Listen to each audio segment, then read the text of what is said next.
Now that I've sewn and cut the pieces apart, I'm going to press them. And I'm going to lay them out so that all my seams are going to be pressed in the same direction. Using a hot iron with steam, press the seam to set the stitches, and now I run my fingernail along that seam and press it. Because I've laid them out how I want them to go, I know that all my seams are going to be pressed in the same direction.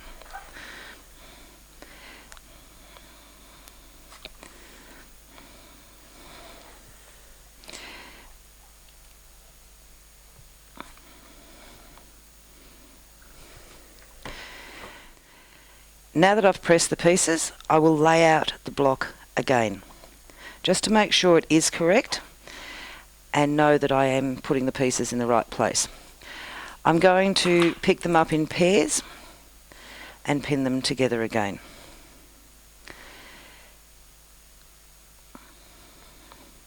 Don't try and sew your Dresden plates in a circle, sewing piece on after piece, going around in a circular fashion.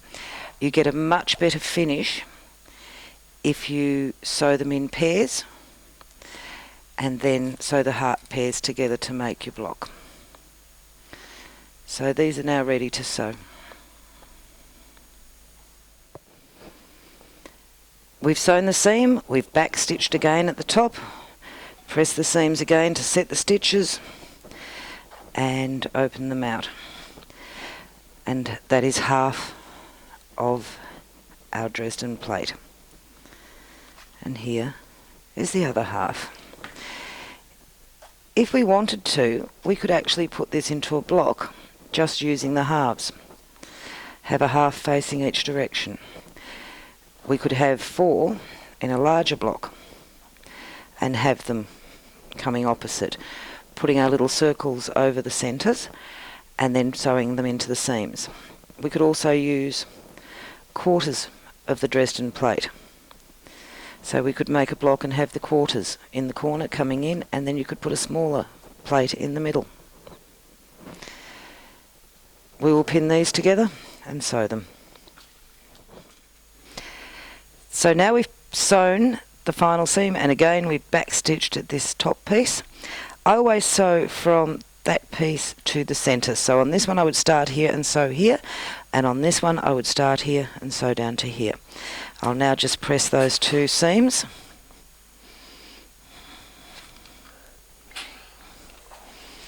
And pressing the other one, setting the stitches again.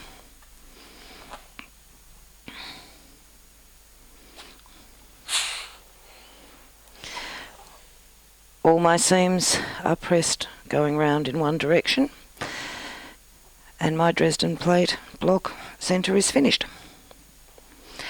We now need to cut fabric for those blocks to sit on. So I'm going to cut a 12.5 inch square, and I'm going to use my 12.5 inch ruler. So I'm going to set it up to 12.5 inches. Lock the guide. Because my fabric has to be wider, I'm actually just going to fold this piece over. Seam allowances are together, so I'm straight there. Put my ruler over the fabric, over the seam allowance. Line up one of the lines with the fold, and that's my first cut. I can then open it up, and we're working with 1 layer of fabric here. 1 layer of fabric is actually a lot harder to cut multiple layers. So guide to the edge. I am just going to go up the edge, leave my rotary cutter in place, make sure my guide is aligned up at this edge again, and that gives me my 12.5 inch. I now need to make it square, take off these edges. So I'm just going to line the ruler edge up with the edge of the fabric. I've gone over the rough edge up this end, and I will just spin that one around and put my guide to the edge. That's my 12.5 inch block cut. I need to centre the Dresden plate. I can easily do that by marking across the centres with a marking pen or choice, or I can just fold and put a light crease line across those diagonals. And you can see the light crease line. That will just press out when I finish the block. Let's do the same here. Be careful when you are putting a crease line.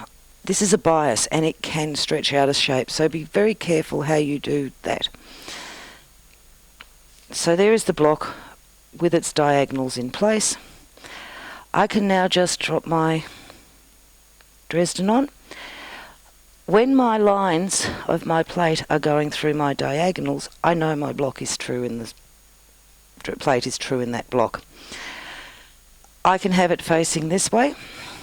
I could also, if I wanted to, spin it so I have the points coming up here. And then I would line up my points with that diagonal line. Okay, so we've got the block looking like that. While I was making the block, you may have noticed that I was making other blocks at the same time.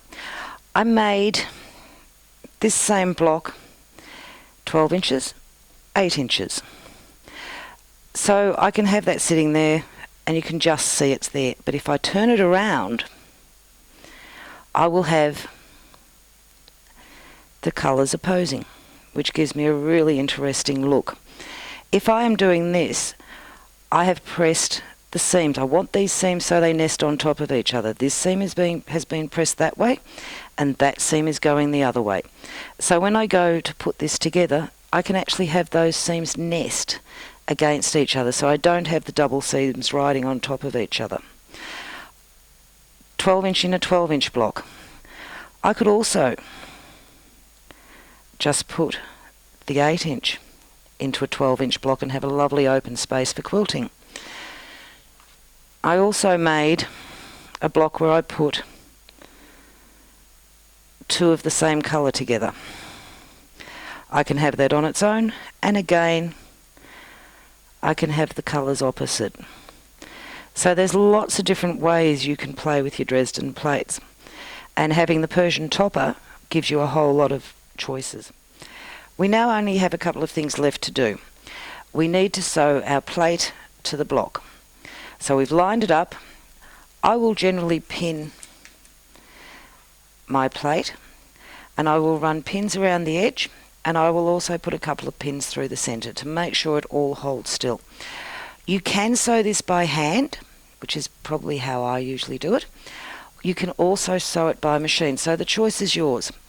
When I'm sewing by hand, I sew up to here and I will gently fold this piece under as I am sewing to get my perfect points. If I'm sewing by machine, I will stop here and I will also fold that one under. So that little point isn't easy to finish. The next thing we have to do is do a circle or another shape to go in that centre. We have nested circles which come in sets as the toppers, and we can change the size of the circles what we put into the centre of this block. So we could take this one here and put it in, have a large circle. We could have a much larger circle, and we can go down to a small circle and a much finer size circle. So the choice that you put in there is up to you. It is much easier to draw around the inside of a template than the outside. If I'm drawing around here, I can do it, but it is easier for me to draw around the centre. So I'm going to draw my circle onto the freezer paper that we double layered before. Again, I'm going to paint spray starch around the edge, and I'm going to turn the fabric in to that freezer paper. I find this gives me a lovely quick finish to my circle. I'm not doing a running stitch around it, and again, because the fabric is damp, it turns back to that freezer paper edge really nicely.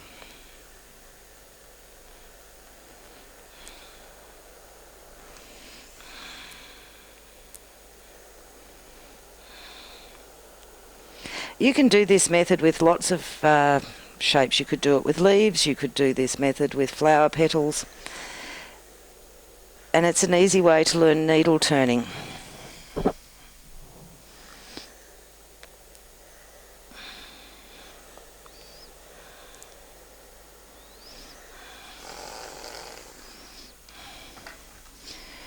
And we now have our circle for the centre of our block. So once we've sewn down the plate, we will then sew down the circle. If we wanted to, because we have all the different sizes, we could put a smaller one in on top of that. We could also put a larger one on the outside, so you could have a few different circles over the centre. You could have light, dark, light, dark.